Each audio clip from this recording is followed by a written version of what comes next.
tidak ada, mutu tidak tercapai. Dan yang terakhir, evaluasi. Kadangkala kita menilai itu sampel, tidak survei. Kalau dulu survei di bidang kependudukan, satu keluarga dicatat berapa jumlah.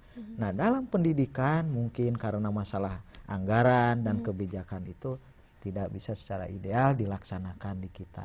Tapi mudah-mudahan dengan adanya program siaran TV edukasi ini justru tersentuh aspek akses, tersentuh seluruh proses tanah air, merata dan kualitas tercapai.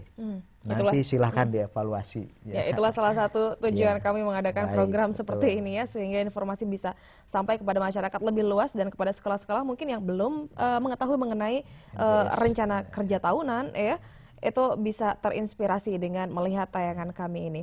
Dan Pak, terakhir mungkin bisa memberikan kesimpulan dari materi bahasan kita kali ini mengenai rencana kerja tahunan sekolah atau madrasah.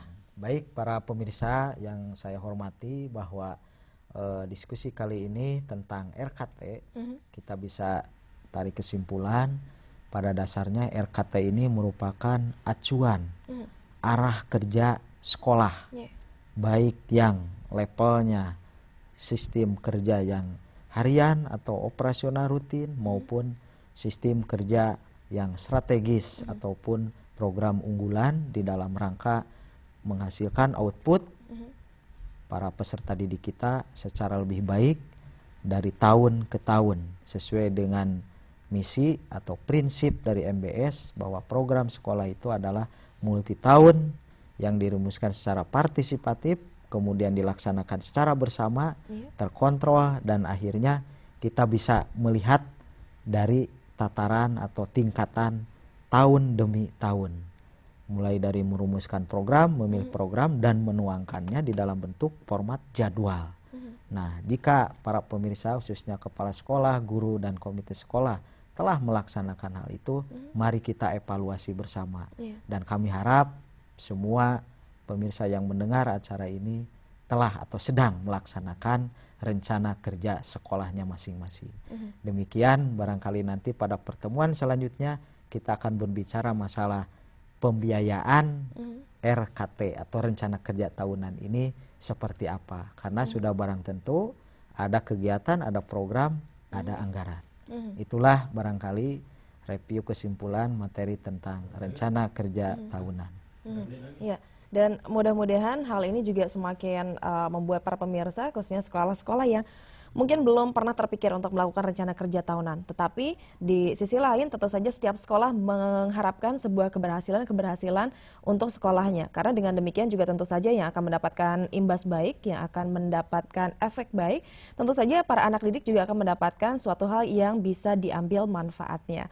Dan ini Pak, hal seperti ini, MBS ini, manajemen berbasis sekolah ini juga memang harus terus disosialisasikan begitu ya, di Indonesia ini. Betul, ya. Jadi bukan hanya sebatas para pemirsa ini atau siapapun yang melihat program tayangan ini, marilah kita jadikan bahwa MBS ini sesuatu yang boleh dikatakan adaptif sesuai dengan kondisi ekonomi bangsa kita, kondisi geografis di seluruh pelosok tanah air itu, khususnya di level jenjang pendidikan dasar ya. Karena kalau jenjang pendidikan menengah tinggi itu tidak jadi persoalan, bahkan sudah otonomi masing-masing, otonomi pendidikan tinggi misalnya.